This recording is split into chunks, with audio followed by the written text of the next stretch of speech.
तो जय हिंद बच्चों। हम लोग पिछले लेक्चर में बात कर रहे थे अटैकिंग रिएजेंट्स और इसके बाद हमने बात किया था बॉन्ड फिशन पर। उसके पहले आज जो है 31 दिसंबर है, तो 2024 को विदा कहने का समय आ गया है और नया वर्ष 2025 आ रहा है। तो उस हिसाब से आप लोगों को बहुत अच्छे से तैयार होना है और नए वर्ष में अपने जोश को दोगुना करते हुए तैयारी को आगे बढ़ाना है। हम ये देख रहे हैं कुछ दिनों से कि बहुत कम बच्चे जो है पूरा लेक्चर देख रहे हैं। तो देखिए, ये सारी मेहनत आपके लिए ही तो कर रहे हैं हम। अगर आप सपोर्ट नहीं करेंगे, आप मेहनत नहीं करेंगे, आप 40-50 लोग ही केवल लेक्चर को पूरा देखेंगे तो कैसे काम चलेगा। भले ही थोड़ा लेट चल रहे हैं, लेकिन बिल्कुल सब कुछ जितना मैक्सिमम हो सकता है मुझसे वो करवाऊंगा मैं आपको। जरूरत पड़ेगी तो कुछ लेक्चर्स को हम लोग फास्ट रिवाइज भी कर लेंगे, कुछ यूनिट्स को फास्ट रिवाइज कर लेंगे ताकि आपके क्वेश्चंस में बिल्कुल कहीं से प्रॉब्लम ना आए। लेकिन आप लोगों का इंटरेस्ट बना रहेगा तभी सभी चीजें बहुत प्रॉपरली चल पाएगी। तो एक बार फिर से आप सभी को नववर्ष की बहुत बहुत शुभकामनाएं और बहुत स्पीड से आप लोग आगे बढ़िए। और अगले साल जब हम लोग मिले या जब हम लोग चर्चा करें कभी, तो आप लोग किसी न किसी अच्छे मेडिकल कॉलेज में पहुंचे हुए हों। इस कामना के साथ मैं आप सभी को आशीर्वाद देता हूं कि आप लोग बहुत उन्नति करें अपने जीवन में और बहुत आगे बढ़ें और इस देश को भी बहुत ज़रूरत है, इसको बहुत आगे लेके जाएं। मेरा मेन मोटो जो रहता है वो इसी से रिलेटेड रहता है। बाकी आप मेरे बारे में सब जानते ही हैं, ज़्यादा मैं आपसे कुछ कहूँगा नहीं और कम में ही आपको सब कुछ समझना है और अच्छे से परिश्रम करना है, अच्छे से मेहनत करना है, क्योंकि शॉर्टकट लाइफ में कुछ नहीं होता है। बहुत मेहनत करनी पड़ती है और मेहनत करने के बाद ही हम कुछ हासिल कर पाते हैं। क्योंकि अगर सब कुछ किस्मत से हो रहा होता तो आप सोचो कि बिना पढ़े ही एग्ज़ाम क्लियर हो जाता, लेकिन ऐसी कोई स्थिति कभी बनती नहीं है। बहुत मेहनत करने के बाद 2-4% किस्मत का रोल आता है, लेकिन वो अत्यंत परिश्रम के बाद ही आता है। तो चलिए एक बार फिर से शुरू करते हैं। सभी लोग मन लगा करके अच्छे से पढ़ाई करें, अच्छे से काम कीजिए। जो चीज़ें होती चल रही है उनको कंप्लीट करते चलिए। डिले होने का कारण आप सभी को पता ही है, कोई बात नहीं, चलता रहता है, ये सब चीज़ें होती रहती है लाइफ में। फिर इंसान उठ करके फिर जीरो से स्ट्रगल करता है ना। तो संघर्षों से भरा हुआ जीवन होना ही चाहिए, उसी में आनंद होता है और बिना संघर्ष के जीवन का कोई मतलब भी नहीं है, हाँ। तो चलिए, हम लोग कहाँ तक पहुँच गए थे? हम लोग पहुँच गए थे बॉन्ड फिशन तक। हमने थोड़ा सा हिस्सा बॉन्ड फिशन का कंप्लीट कर लिया था, अटैकिंग रिएजेंट्स कर लिए थे। तो अटैकिंग रिएजेंट को एक बार रिकॉल करते हैं। 3 डिफरेंट टाइप के अटैकिंग रिएजेंट्स पर मैंने आपसे बात किया था और वो अटैकिंग रिएजेंट कौन कौन से थे? न्यूक्लियोफाइल, इलेक्ट्रोफाइल और एम्बीफाइल। न्यूक्लियोफाइल, इलेक्ट्रोफाइल और एम्बीफाइल। न्यूक्लियोफाइल क्या होते हैं? जो इलेक्ट्रॉन रिच स्पीसीज होती है उसको हम कहते हैं न्यूक्लियोफिलिक रिएजेंट। जो इलेक्ट्रॉन रिच है, अगर नेगेटिव चार्ज है तो इटसेल्फ पहचान में आ जाएगा। अगर चार्ज नहीं दिख रहा है तो आपको उसके बैलेंस सेल के ऑक्टेट में लोन पेयर इलेक्ट्रॉन को सर्च करना है। लोन पेयर इलेक्ट्रॉन भी मिल गया तो वो ग्रुप आपका न्यूक्लियोफाइल की कैटेगरी में आ जाएगा। देन इलेक्ट्रोफाइल, तो जो पॉजिटिव चार्ज स्पीसीज है, जो इलेक्ट्रॉन डिफिशिएंट है, जिसके पास इलेक्ट्रॉन की कमी है, वो कहलाते हैं इलेक्ट्रोफिलिक रिएजेंट, इलेक्ट्रोफाइल्स। और इलेक्ट्रोफाइल्स में क्या खास बात होती है? एक तो पॉजिटिव चार्ज होगा या फिर उसका ऑक्टेट जो होगा, बैलेंस सेल में 8 इलेक्ट्रॉन नहीं होंगे, कम से कम एक पेयर लेने की उसके पास जगह होगी। तो शॉर्ट ऑक्टेट वाले जो मॉलिक्यूल्स होते हैं उनको हम इलेक्ट्रोफाइल कहते हैं। इनको हम लुईस एसिड भी कहते हैं। और जो इलेक्ट्रॉन रिच स्पीसीज होती है उसको हम लुईस बेस भी कहते हैं। इसके बाद हमने बात किया था एम्बीफिलिक्स के बारे में। तो एम्बीफिलिक्स क्या होते हैं? जो बाइपोलर होते हैं, मतलब जो जरूरत पड़ने पर इलेक्ट्रोफाइल और न्यूक्लियोफाइल दोनों के जैसा काम करते हैं, उनको हम कहते हैं एम्बीफिलिक रिएजेंट्स। देन हमने बात किया टाइप्स ऑफ बॉन्ड फिशन के बारे में। तो बॉन्ड फिशन दो टाइप का होता है, होमोलैटिक बॉन्ड फिशन और हेट्रोलैटिक बॉन्ड फिशन। होमोलैटिक, होमो मींस सिमिलर, जहां पर इलेक्ट्रॉनों का बंटवारा बराबर बराबर होता है, जिसने जो इलेक्ट्रॉन लाया था वो इलेक्ट्रॉन लेकर के वो अपना वापस चला गया, तो इसको कहते हैं होमोलैटिक बॉन्ड फिशन। और होमोलैटिक बॉन्ड फिशन पर जो नए स्पीसीज तैयार होते हैं उनको हम कहते हैं फ्री रेडिकल, मुक्त मूलक। क्योंकि इलेक्ट्रॉन डेफिशिएंट है, तो जब इलेक्ट्रॉन डोनेटिंग ग्रुप इसके साथ आएंगे, इलेक्ट्रॉन देने वाले समूह इसके साथ आएंगे, तो ये स्टेबल होता जाएगा। तो triphenyl, diphenyl, benzyl, allyl, tertiary, secondary, primary. Primary में भी आपको ध्यान रखना है, लॉन्ग चेन वाले ज्यादा स्टेबल होंगे as compare to short chain. और देन विनाइल की स्टेबिलिटी होगी। इसके बाद हेट्रोलैटिक बॉन्ड फिशन, विषमांग बंध विखंडन, जहां पर कोवेलेंट के साथ एक मोर इलेक्ट्रोनेगेटिव ग्रुप जुड़ा हुआ होगा, वहां पर होगा heterolytic bond fission. Here the shared electron pair is displaced towards more electronegative group. It gives rise to new type of carbon atoms, that is carbocation and carbanions. तो carbocation क्या होते हैं? जब कार्बन एटम पर positive charge generate होगा तो उसे हम कहते हैं कार्बोकेटायंस। और sp2 हाइब्रिडाइज्ड होते हैं कार्बोकेटायंस। क्योंकि इलेक्ट्रॉन डेफिशिएंट है इसलिए इसका स्टेबिलिटी ऑर्डर भी कैसा होगा? सेम एज फ्री रेडिकल होगा। मतलब ट्राइफेनाइल, डाइफेनाइल, बेंजाइल, एलाइल बिल्कुल आसानी से याद हो सकता है अगर याद करेंगे तो, मेहनत करेंगे तो, है ना। Triphenyl, diphenyl, benzyl, then allyl, then tertiary, secondary, long chain and short chain and then vinyl. ठीक है, विनाइल को आप ऐसे भी ध्यान रख सकते हो, जो sp2 हाइब्रिडाइज्ड कार्बोकेटायन होते हैं या sp हाइब्रिडाइज्ड कार्बोकेटायन होते हैं, उनकी स्टेबिलिटी कम हो जाती है अगर डायरेक्टली जो है वो बॉन्ड से रिलेटेड है, तो कोई ग्रुप अटैच नहीं है उसके साथ। तो इसके बाद कार्बन आयंस, तो negative charge carbon atom is developed during heterolytic bond fission is called carbon ions. और कार्बन आयंस का हाइब्रिडाइजेशन sp3 होता है। कार्बन आयंस का हाइब्रिडाइजेशन sp3 होता है।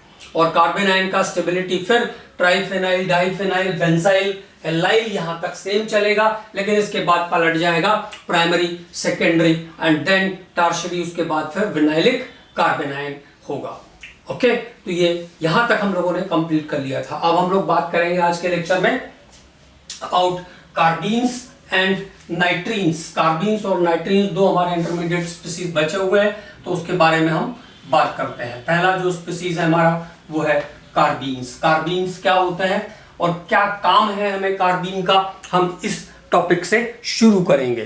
कार्बीन्स क्या होते हैं और इसका क्या हमें काम है। तो कार्बीन्स जो होते हैं उनमें आपको ध्यान रखना है, व्हेन कार्बन एटम्स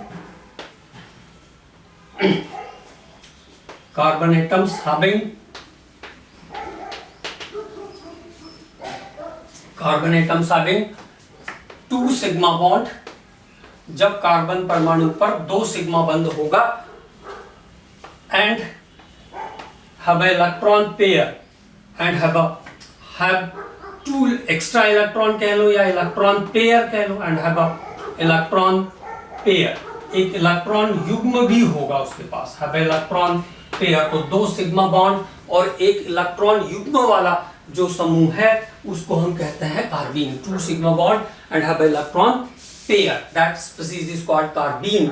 अब कार्बीन्स जो होते हैं वो 2 टाइप के होते हैं, इसके क्लासिफिकेशन में थोड़ा सा ध्यान रखना है।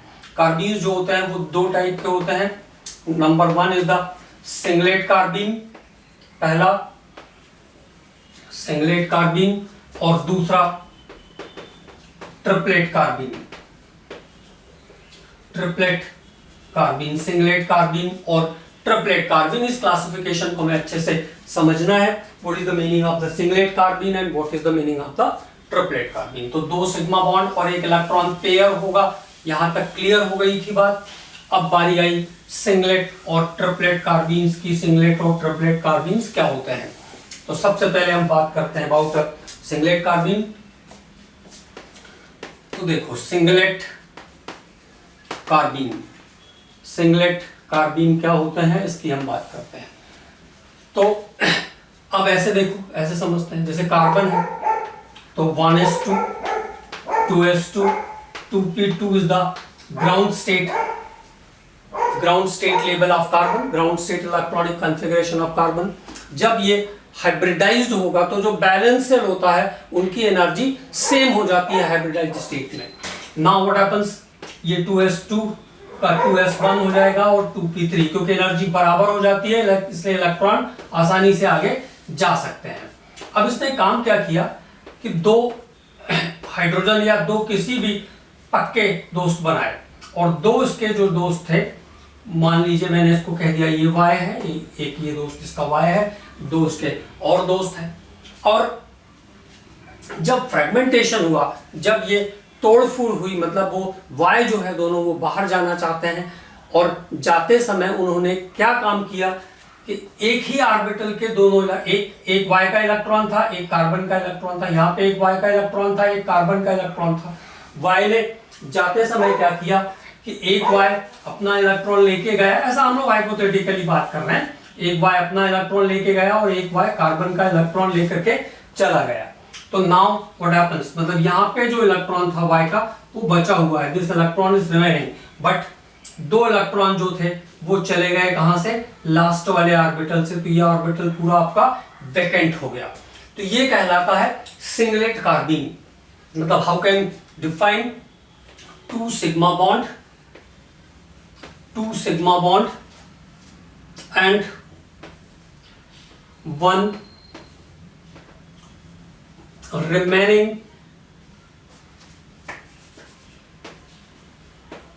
remaining इलेक्ट्रॉन पेयर, एक इलेक्ट्रॉन युग्म इसके पास बचा तो है, one electron pair is remaining, two sigma bond and one remaining electron pair in the same orbital, जो बचा हुआ इलेक्ट्रॉन युग्म है उसके दोनों इलेक्ट्रॉन कहां हैं, सेम ऑर्बिटल के अंदर प्रेजेंट है। तो two sigma bond and one remaining electron pair, और रिमेनिंग इलेक्ट्रॉन पेयर के दोनों इलेक्ट्रॉन कहां पर है, उसी सेम ऑर्बिटल में बचे हुए हैं। तो सिंगलेट कार्बीन को हम कैसे लिख सकते हैं, ऐसे लिख सकते हैं। ये पहचानने का तरीका हो गया, दोनों इलेक्ट्रॉन सेम ऑर्बिटल में थे तो नेचुरली एक को हम क्लॉकवाइज लिखेंगे, एक को एंटी क्लॉकवाइज लिखेंगे। अब देखो कंडीशन क्या थी, 2s और 2p की जो कंडीशन थी वो कैसी थी, 2s की कंडीशन ऐसी और 2p की कंडीशन जो थी वो कैसी थी, वो ऐसी। एक Y, दो Y यहां से जा चुके थे, ये ऑर्बिटल वैकेंट कर दिया था, तो दो सिग्मा बॉन्ड है इसके पास और एक पेयर ऑफ इलेक्ट्रॉन है। तो हाइब्रिडाइजेशन कैसा होगा, sp2 हाइब्रिडाइज्ड होगा, ये sp2 हाइब्रिडाइज्ड होगा। बॉन्ड एंगल इसका नॉर्मल नहीं होता है, 103 डिग्री के आसपास का इसमें बॉन्ड एंगल रहता है। फ्रेगमेंटेड स्पीसीज है, 2 फुट वाली समूह है, तो 103 डिग्री का इसका बॉन्ड एंगल रहता है, 103 डिग्री का इसका बॉन्ड एंगल रहता है। डायमैग्नेटिक है, ये दिख रहा है।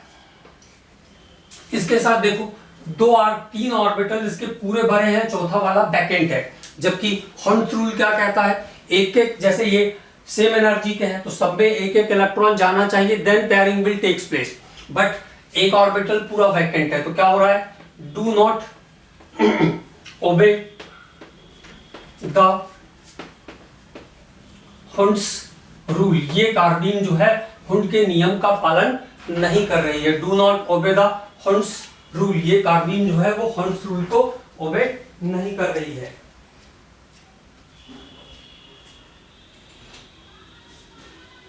This carbene is not obey the हॉर्न्स रूल। और जो रूल को ओबे नहीं करेगा वो कैसा होगा, अनस्टेबल होगा। It is unstable as compare to triplet हम बात कर रहे हैं, अनस्टेबल होगा। हाईली रिएक्टिव भी होगा, हाईली रिएक्टिव, अत्यधिक क्रियाशील होगा, हाईली रिएक्टिव होगा। अनस्टेबल, हाईली रिएक्टिव, और हाई रिएक्टिविटी के कारण ही इसको हम हॉट कार्बीन भी कहते हैं। तो इतनी सारी बातें आपको कार्बीन से रिलेटेड ध्यान रखनी है। तो कार्बीन, सिंगलेट कार्बीन क्या होती है, जहां पे हाइब्रिडाइजेशन sp2 होगा, 103 डिग्री का बॉन्ड एंगल होगा, ओह्म्स रूल को ओबे नहीं कर रही है, और हॉर्न्स रूल को ओबे नहीं करने के साथ साथ अनस्टेबल होगी, हाईली रिएक्टिव होगी, इसको हम हॉट कार्बीन भी कहते हैं। अब सिंगलेट के बाद अब बात करते हैं ट्रिपलेट की क्लासिफिकेशन पर, how to identify the triplet carbene. Triplet carbenes क्या होते हैं उसकी बात करते हैं। ट्रिपलेट कार्बीन्स क्या होते हैं, अब इस टॉपिक पे बात करते हैं। तो देखो कार्बन शुरू का बिल्कुल same to same 1s2 2s2 2p2, यहाँ पे कोई चेंजेस नहीं। जब ये हाइब्रिडाइज स्टेट में आएगा तो 2s और 2p की एनर्जी कैसी हो जाएगी, इसकी सेम हो जाएगी। 2s और 2p की एनर्जी कैसी हो जाएगी, सेम हो जाएगी। तो 2s और 2p, now again the condition is same. अब उसने क्या किया, फिर से अपने 4 दोस्त बनाए, 2 उसके पक्के दोस्त, 2 इसके कच्चे दोस्त, मतलब जो उसको छोड़ के जा सकते हैं। And during the leaving of Y, जब वाई बाहर निकला इस बार सेकेंड टाइम, सिंगलेट कैसे क्लासीफाई होगा उसकी बात कर रहे हैं। तो जब वाई इस बार बाहर निकल के जा रहा है तो इस बार क्या हुआ, it is moving from orbitals by taking its own electron. ऐसा मान लीजिए कि वो अपना अपना इलेक्ट्रॉन लेकर के चले गए, मतलब 2 ऑर्बिटल में एक एक इलेक्ट्रॉन बचे हुए हैं और 2 सिग्मा बॉन्ड भी है। तो अगेन ट्रिपलेट कार्बीन क्या होगी, 2 sigma bond and 1 remaining electron pair,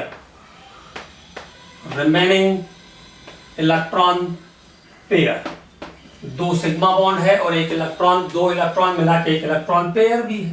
2 sigma bond and 1 remaining electron pair. That electrons are present in the different orbitals, और ये इलेक्ट्रॉन जो है वो अलग अलग ऑर्बिटल्स में प्रेजेंट है। ये दोनों इलेक्ट्रॉन अलग अलग ऑर्बिटल में प्रेजेंट है, मतलब 2 ही जगह पे केवल सिग्मा बॉन्ड बना है, only there is 2 sigma bond और कोई पेयर भी नहीं है।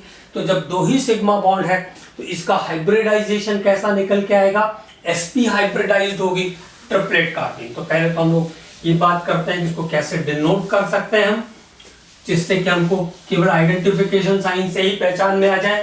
तो देखो 2 सिग्मा बॉन्ड थे इसके पास और 2 रिमेनिंग इलेक्ट्रॉन है, वो अलग अलग ऑर्बिटल में है, तो it is denoted by the clockwise spin.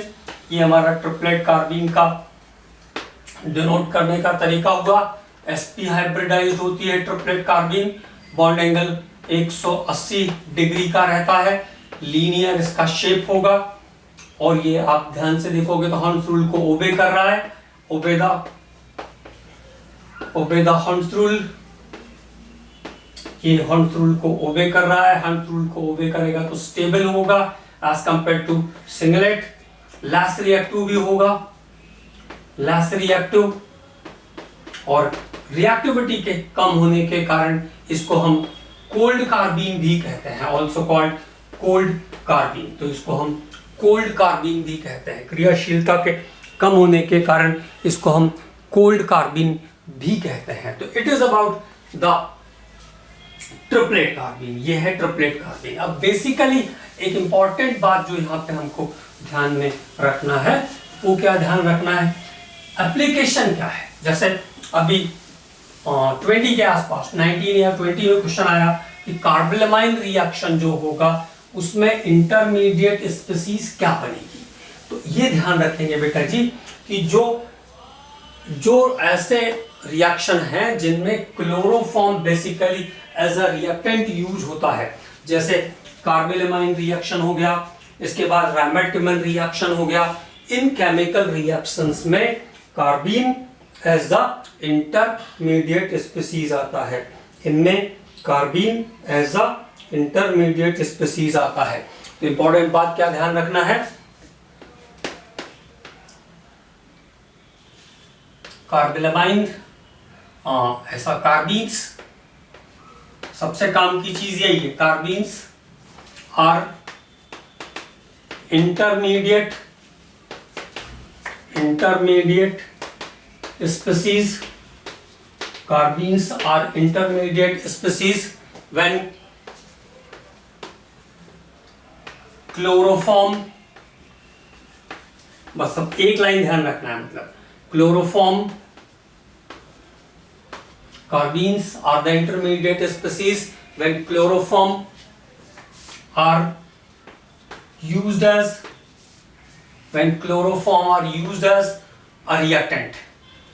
a reactant.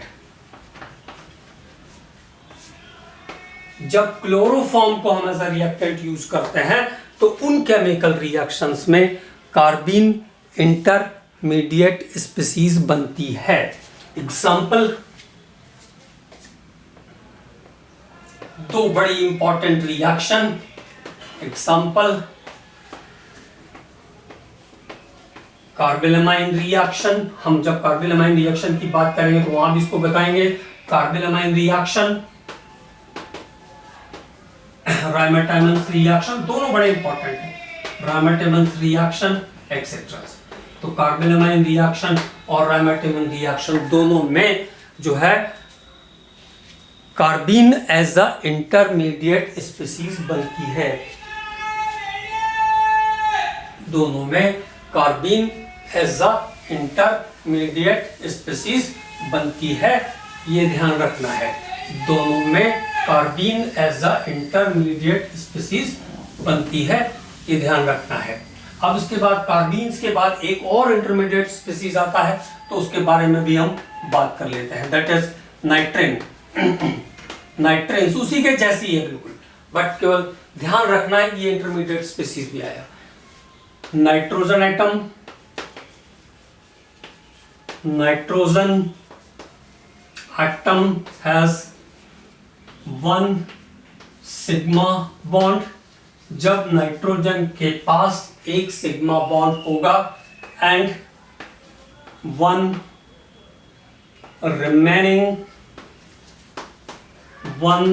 Remaining electron pair. जब नाइट्रोजन के पास एक सिग्मा बॉन्ड होगा और एक बचा हुआ इलेक्ट्रॉन युग्म होगा, 1 sigma bond and 1 remaining electron pair, it is called nitrene. तो इसको हम क्या कहेंगे? नाइट्रिन कहेंगे. 1 sigma bond and 1 remaining electron pair. अब बिल्कुल कार्बीन्स के जैसे ही होते हैं ये. तो here is the 2 types, singlet और सिंगलेट नाइट्रिन क्या होगी? 1 सिग्मा बॉन्ड और 2 बचे हुए इलेक्ट्रॉन. अगर वो सेम ऑर्बिटल में बचे हुए हैं तो singlet. In the same orbital it is singlet nitrine. Nitrogen, 2 electrons are remaining in the different orbital, it is triplet. It is triplet nitrine. तो इसको हम क्या कहते हैं? ट्रिपलेट नाइट्रिन कहते हैं. 2 सिग्मा बॉन्ड और 1 सिग्मा बॉन्ड और 2 बचे हुए इलेक्ट्रॉन अलग अलग ऑर्बिटल में है, तो इसको हम क्या कहते हैं? ट्रिपलेट नाइट्रिन कहते हैं. तो ये नाइट्रिन्स का इंपॉर्टेंस हो गया. अब नाइट्रिन्स हमको कहाँ पे पढ़ने को मिलेंगे? मतलब अगर किसी रिएक्शन में स्पेसिफिकली पूछा कि नाइट्रिन इंटरमीडिएट स्पीसीज कहां पर बनती है, तो उसका हमारे पास क्या आंसर होगा, उस टॉपिक पे हम बात करेंगे. तो सबसे इंपॉर्टेंट रिएक्शन तो नाइट्रिन्स के लिए है हॉफमैन ब्रोमामाइड रिएक्शन. तो क्या ध्यान रखोगे? वेयर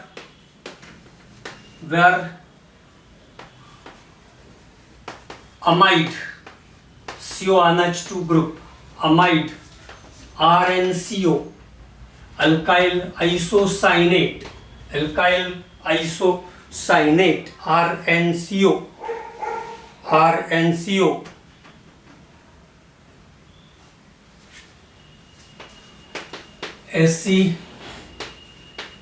एसिटॉक्सीजाइड, ये सब पढ़ने को मिलेंगे, टेंशन लेने की जरूरत नहीं. Acetoxyazide are used as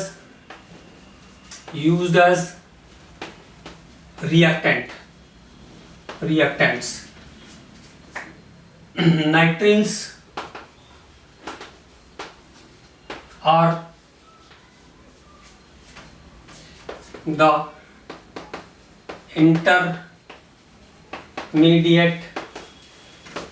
species. वहां पे नाइट्रेंस जो होंगे वो इंटरमीडिएट स्पीसीज बनेगी, वहां पे नाइट्रेन जो है वो इंटरमीडिएट स्पीसीज बनेगी। नाइट्रेंस आर द इंटरमीडिएट स्पीसीज। तो यहाँ पे नाइट्रेन एज अ इंटरमीडिएट स्पीसीज आएगा। स्पेशली तो हमारे काम की बहुत काम की है वो है हॉफमैन ब्रोमोमाइड रिएक्शन, जहां पे अमाइड्स ब्रोमीन और एल्कली एक दूसरे से रिएक्शन करके अमाइंस बनाते हैं, उसको हम कहते हैं Hoffmann bromamide reaction. It is called Hoffmann bromamide reaction. तो नाइट्रेंस के बाद अब हम लोग इंटरमीडिएट स्पीसीज को खत्म कर चुके हैं और अब बात करेंगे हम लोग types of effects in organic compound. Types of effects in organic compound. Types of effects in organic compound बड़े इंपॉर्टेंट है। इससे आपको जो चीजें कार्बोकेटाइन का स्टेबिलिटी, कार्बन आयन का स्टेबिलिटी, ये सब जो समझने में थोड़ा बहुत प्रॉब्लम आया होगा वो सब जस्टिफाई हो जाएगा।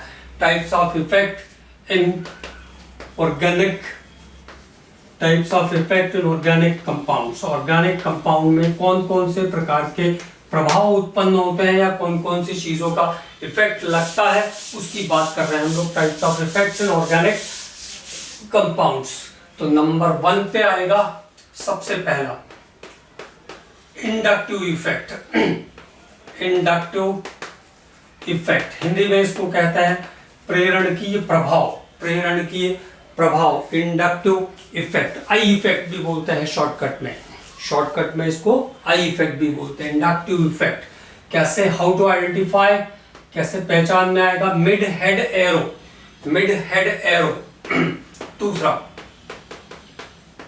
Electromeric effect. इलेक्ट्रोमैरिक इफेक्ट हम लोग कौन कौन से इफेक्ट पढ़ेंगे जिससे कि सभी चीज एकदम परफेक्ट हो जाए। तो दूसरा है electromeric effect, curved head arrow, curved head arrow. तीसरा है मेसोमेरिक इफेक्ट, मेसोमेरिक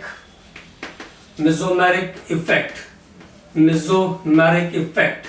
इसी को रेजोनेंस भी कहते हैं, एमआरआर इफेक्ट, मेसोमेरिक इफेक्ट और रेजोनेंस। रेजोनेंस इसको कॉन्जुगेशन भी कहते हैं, संयुग्मन, कॉन्जुगेशन। कुछ चीजें हमने एरोमेटिसिटी के टाइम भी देखा था इसमें। मेसोमेरिक इफेक्ट या रेजोनेंस, एमआरआर इफेक्ट। तो ये हुआ आपका आई इफेक्ट, ये हुआ आपका इलेक्ट्रोमेरिक इफेक्ट, ये हुआ आपका एमआरआर इफेक्ट। और इसके बाद और क्या क्या इंपॉर्टेंट पढ़ना है? Sigma bond resonance, sigma bond resonance, जिसको हाइपर कॉन्जुगेशन या बेकर नाथन्स इफेक्ट भी कहते हैं। सिग्मा बॉन्ड कॉन्जुगेशन के बाद हम लोग पढ़ेंगे स्टेरिक इफेक्ट, स्टेरिक इफेक्ट जो कि bulk of alkyl group, high electron crowding alkyl group के कारण होता है। हाई इलेक्ट्रॉन क्राउडिंग एल्काइल्स के कारण होता है स्टेरिक इफेक्ट। हिंदी में इसको कहते हैं त्रिविन्यासी प्रतिबाधा प्रभाव, त्रिविन्यासी प्रतिबाधा प्रभाव। और आखिरी जो होता है वो है ortho effect, ortho effect. Ortho effect की जरूरत पड़ती है एसिडिक और बेसिक नेचर ऑफ कंपाउंड्स को जस्टिफाई करने के लिए। प्रॉपर्ली एसिडिक और बेसिक नेचर ऑफ कंपाउंड्स को जस्टिफाई करने के लिए हमें जरूरत पड़ती है ऑर्थो इफेक्ट की। तो इतने टाइप के इफेक्ट्स पर हम बात करेंगे, 1 बाय 1 करेंगे। एक से ज्यादा लेक्चर भी इसमें लगेंगे ताकि ये आपको अच्छे से समझ में आ जाए। और अगर इतनी चीजें और अच्छे से समझ में आ गई तो आप किसी भी कंपाउंड का एसिडिक और बेसिक नेचर आप बहुत आसानी से कर पाएंगे और उसकी बाकी प्रॉपर्टीज भी कर पाएंगे। तो ये सभी इफेक्ट्स बड़े इंपॉर्टेंट हैं और आपको ध्यान रखना है कि जितना जीओसी का पोर्शन है, ये जो मैकेनिज्म वाला पोर्शन हम लोग कर रहे हैं, ये बड़ा इंपॉर्टेंट है। कम से कम 3 से 4 क्वेश्चन कवर करता है। अलग अलग चैप्टर में भी इसकी एप्लीकेशन है ना, इसलिए बहुत सारे क्वेश्चन इससे कवर होते हैं। तो अगर 4-5 क्वेश्चन भी कवर किया तो 20 नंबर का हिसाब किताब यहाँ से बन सकता है, ये ध्यान रखना है। अब बात करेंगे हम यहाँ पे इंडक्टिव इफेक्ट के बारे में। इंडक्टिव इफेक्ट, हिंदी में कहेंगे इसको प्रेरण की प्रभाव, इंडक्टिव इफेक्ट। आई इफेक्ट क्या होता है इसकी बात करते हैं। तो मान लो कि कोवेलेंट बॉन्ड वाली एक कार्बन चेन है मेरे पास, कोवेलेंट बॉन्ड वाली एक कार्बन चेन है। पहले थोड़ा सा लिख लेते हैं। In a covalent bond, in a covalent bond between, in a covalent bond between two atoms, in a covalent bond between two atoms, दो परमाणुओं के बीच सहसंयोजक बंध है। in a covalent bond between two atoms, in a covalent bond between two atoms having difference of electronegativity, difference of electronegativity, उनके बीच विद्युत ऋणात्मकता का थोड़ा अंतर है। difference of electronegativity, difference of electronegativity, then what happens? Then shared electron pair, shared electron pair, then shared electron pair shift towards, shared electron pair shift towards, shared electron pair shift towards more electronegative, more electronegative element। तो जो सहसंयोजी electron युग्म है वो थोड़ा सा shift हो जाएगा, partially shift towards more electronegative element, partially shift towards more electronegative element, and origin of fraction of charge, origin of fraction of charge, origin of fraction of charge, जिससे आंशिक रूप से धनावेश और ऋणावेश की उत्पत्ति होगी। origin of fraction of charge, it is known as inductive effect। इसको कहते हैं प्रेरणकीय प्रभाव, inductive effect, it is known as inductive effect, प्रेरणकीय प्रभाव कहते हैं इसको, it is known as inductive effect। तो origin of fraction of charge, origin of fraction of charge, partial charge due to difference of electronegativity, due to difference of electronegativity is called inductive effect। इसको कहते हैं प्रेरण की प्रभाव, लेकिन बड़ा उपयोगी है, बहुत सारे काम में आएगा। तो हम लोग वन बाय वन इसके बारे में थोड़ी डिटेलिंग करते हैं।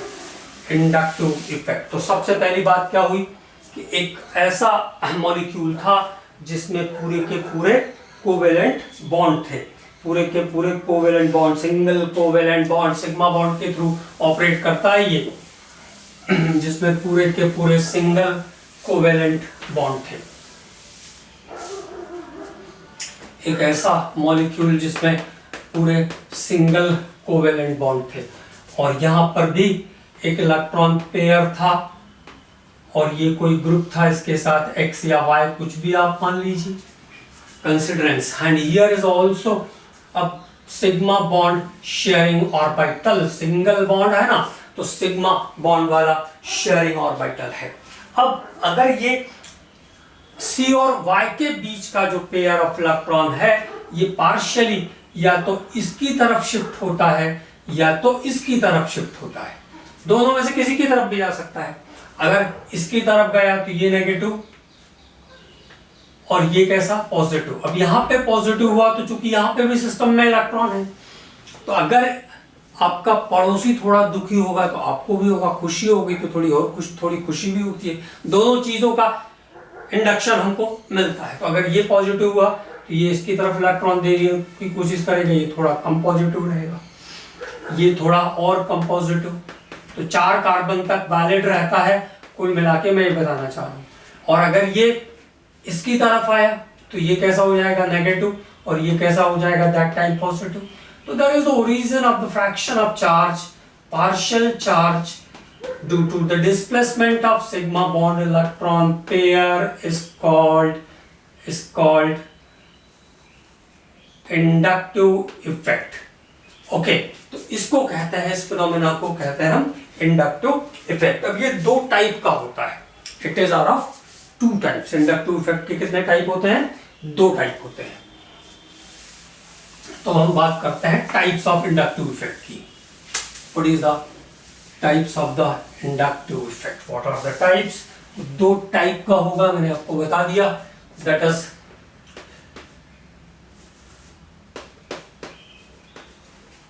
टाइप्स ऑफ इंडक्टिव इफेक्ट, प्रेरणकी प्रभाव के प्रकार. Number 1 is the negative I, negative inductive effect, negative inductive effect, negative I, ऋणात्मक प्रेरण की प्रभाव. अब नेगेटिव आई को हम कैसे डिफाइन करेंगे? तो मान लो कि कार्बन नेगेटिव आई, नेगेटिव मतलब कुछ चीज कम हो रही है इसके पास से, है ना. नेगेटिव का मतलब, ऋणात्मक का मतलब होता है कम होना, है ना. तो अगर इस पर इलेक्ट्रॉन, इससे जो कार्बन चेन थी हमारे पास जहां पे X था, वहां पे अगर इलेक्ट्रॉन विड्राइंग ग्रुप जुड़े हुए होंगे, मतलब उससे इलेक्ट्रॉन खींचने वाले ग्रुप जुड़े होंगे, तो उसका इलेक्ट्रॉन खींच खींच के ले जाएंगे भाई. उसके पास तो कमी आ गई ना. तो इसको क्या कहेंगे? नेगेटिव आई. इसको क्या कहेंगे हम? नेगेटिव आई. तो the group which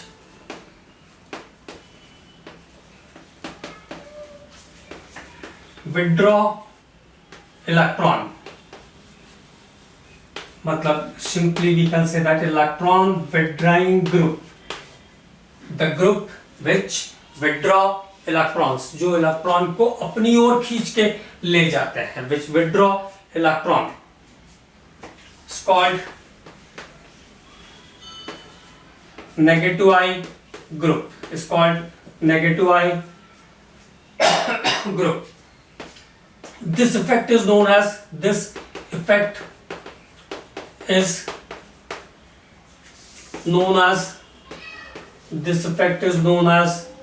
negative I effect. इसको हम कहते हैं ऋणात्मक प्रेरण की प्रभाव. मतलब सिस्टम से इलेक्ट्रॉन कहां गया? इलेक्ट्रॉन विड्राइंग ग्रुप की तरफ गया, तो सिस्टम पर इलेक्ट्रॉन की कमी हुई. इसको भले उसमें पॉजिटिव चार्ज आ रहा है, उससे कोई फर्क नहीं पड़ता. सिस्टम पर इलेक्ट्रॉन की कमी हुई, is called negative I effect. और इसको ले जाने वाले जो ग्रुप है, इनको हम कहते हैं electron withdrawing group, electron Aakarshi समूह. तो इलेक्ट्रॉन आकर्षी समूहों के जुड़े होने के कारण जब सिस्टम पर इलेक्ट्रॉन डेंसिटी कम होगी, तो इसको हम कहेंगे नेगेटिव आई इफेक्ट. ध्यान रखना है बात को, एक एक शब्द को, है ना, नहीं तो गड़बड़ हो जाएगी, उल्टा उल्टा दिखता है फिर बाद में. Negative I effect. अब कौन से ग्रुप हैं जो नेगेटिव आई इफेक्ट है वाले हैं, उनकी एक लिस्ट आपको याद करनी पड़ेगी. तो electron withdrawing group, decreasing strength, decreasing strength में मैं लिख रहा हूं मोर नेगेटिव आई से लेस इलेक्ट्रॉन नेगेटिव आई की तरफ. तो सबसे स्ट्रॉन्ग इलेक्ट्रॉन विड्राइंग ग्रुप है हम NH3 plus NO2 CN. NO2 के बाद आया CN. ये लिस्ट याद रखनी है. SO3H सल्फो, तो याद करते चलो मेरे पास NH3 प्लस NO2 CN, फिर SO3H, SO3H के बाद CHO एल्डिहाइड, फिर कीटोन, कीटोन के बाद कार्बोक्सिलिक एसिड, कार्बोक्सिलिक एसिड के बाद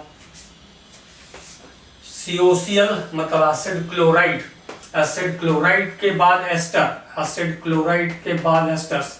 बीच बीच से टिपिकली क्वेश्चन भी पूछते हैं, इसलिए जरूरत पड़ती है. COR के बाद CONH2 अमाइड, अमाइड्स के बाद fluoro, chloro, bromo, iodo, fluoro, chloro, bromo, iodo, fluoro chloro bromo iodo, OH hydroxy, OR बहुत वीक नेगेटिव आई इफेक्ट हो गया ईथर तक आते आते।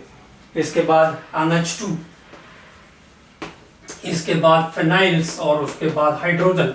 मतलब फिनाइल्स में भी नेगेटिव आई होता है, लेकिन बहुत ही वीक नेगेटिव आई इफेक्ट फिनाइल्स के अंदर हमें देखने को मिल रहा है। ये सीरीज हमको याद करनी है भैया, क्योंकि जब हम एसिडिक और बेसिक नेचर ऑफ कंपाउंड्स पढ़ेंगे तो हमें इसकी जरूरत पड़ेगी।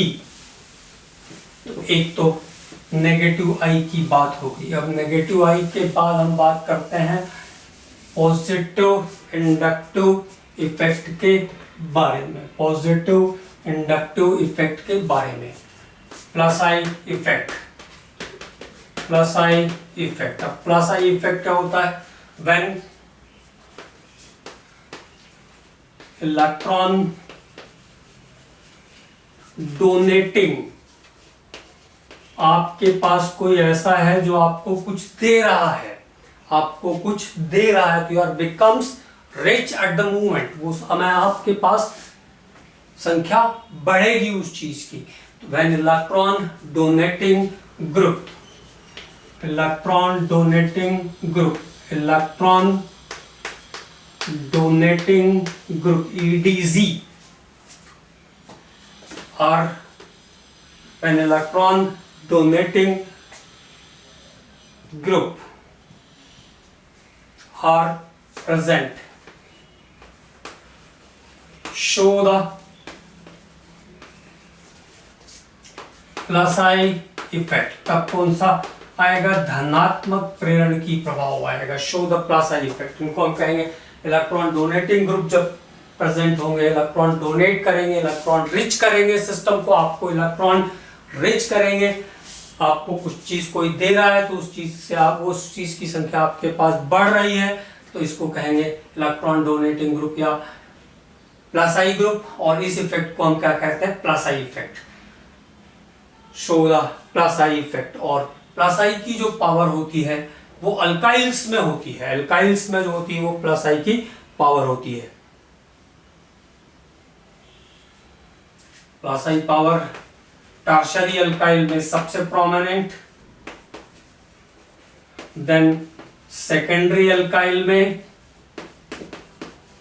देन लॉन्ग चेन अल्काइल में, और देन शॉर्ट चेन अल्काइल में। इसीलिए जब अल्काइल्स जुड़ रहे थे तो कार्बोकैटायन और फ्री रेडिकल का स्टेबिलिटी बढ़ रहा था, फ्री रेडिकल का स्टेबिलिटी बढ़ रहा था। और जब अल्काइल्स जुड़ेंगे तो कार्बन आयंस का स्टेबिलिटी क्या होगा? कम हो जाएगा। कार्बन आयंस या नेगेटिव चार्ज का स्टेबिलिटी क्या होगा? कम हो जाएगा, क्योंकि ये इलेक्ट्रॉन डोनेटिंग होते हैं, उसका ऑक्टेट ऑलरेडी, कार्बन आयंस का ऑक्टेट ऑलरेडी कंप्लीट है, उसको इलेक्ट्रॉन की जरूरत नहीं है।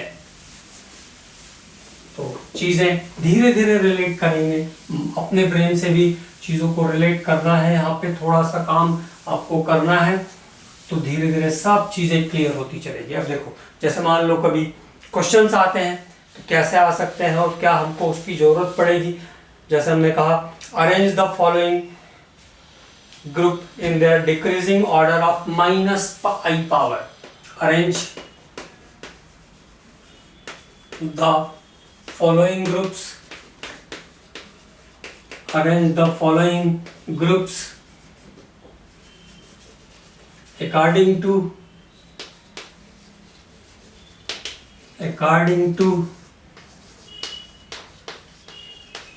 decreasing order of their -i power. मतलब मोर -i से लेस -i तक जाना है। अब मेरे पास जो ग्रुप्स हैं, ए पे चलिए, अब मेरे पास यहाँ पे जो ग्रुप्स हैं वो है NO2, बी पे है मेरे पास फ्लोरो, सी पे है मेरे पास SO3H, और नंबर डी पर जो मेरे पास ग्रुप है वो है, नंबर डी पर जो मेरे पास ग्रुप है वो है NH2। अब देखिए, अगर आपको नेगेटिव आई का सीरीज याद नहीं होगा तो अरेंज कैसे करेंगे? जब हमको नेगेटिव आई का सीरीज याद नहीं होगा तो ये बात हम अरेंज नहीं कर पाएंगे ना। तो इसके लिए हमें क्या याद रखनी पड़ेगी? इसके लिए हमें नेगेटिव आई की सीरीज याद रखनी पड़ेगी। इसका मतलब तो क्या डिक्रीजिंग ऑर्डर होगा नेगेटिव आई पावर का? सबसे पहले आएगा NO2, सबसे स्ट्रॉन्ग नेगेटिव आई, NH3 प्लस के बाद सबसे स्ट्रॉन्ग, फिर इसके बाद आएगा SO3H, फिर इसके बाद आएगा फ्लोरो, फिर इसके बाद सबसे लास्ट में आएगा NH2। और अगर कभी इनके डेरिवेटिव्स एसिड दिए हुए हैं जैसे नाइट्रोबेंजोइक एसिड, सल्फोबेंजोइक एसिड, फ्लोरोबेंजोइक एसिड और अमाइनोबेंजोइक एसिड, तो उनके एसिडिक का भी डिक्रीजिंग ऑर्डर यही होगा स्ट्रेंथ का। तो ये जरूरत हमको इसकी पड़ेगी, मतलब इसके बिना काम नहीं चल सकता है। तो एक तो इस टाइप का अरेंजमेंट। बाकी हम लोग एसिडिक और बेसिक नेचर जब करेंगे ना तो वहां पे बहुत सारी चीजें इससे रिलेटेड हम लोग करने वाले हैं। एक और क्वेश्चन करके देखते हैं छोटा सा।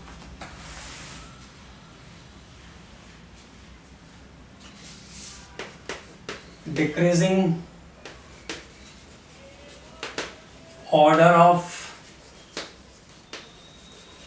Plus I power, decreasing order of plus I power. Plus I power के डिक्रीजिंग ऑर्डर में कुछ ग्रुप्स को अरेंज करना है।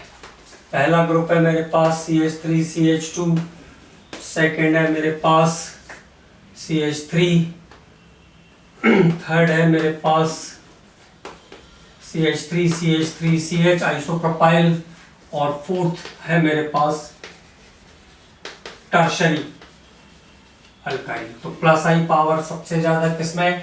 जिसमें इलेक्ट्रॉन डोनेटिंग पावर ज्यादा। Naturally alkyls are the electron donating. तो here the order is D C A B, क्योंकि प्राइमरी के दो हैं लेकिन एक में अल्काइल्स ज्यादा है। प्राइमरी के दो हैं लेकिन एक में अल्काइल्स ज्यादा है। तो जिसमें अल्काइल्स ज्यादा उसका प्लस आई पावर ज्यादा, अगर वो प्राइमरी की कंडीशन में है। ठीक है।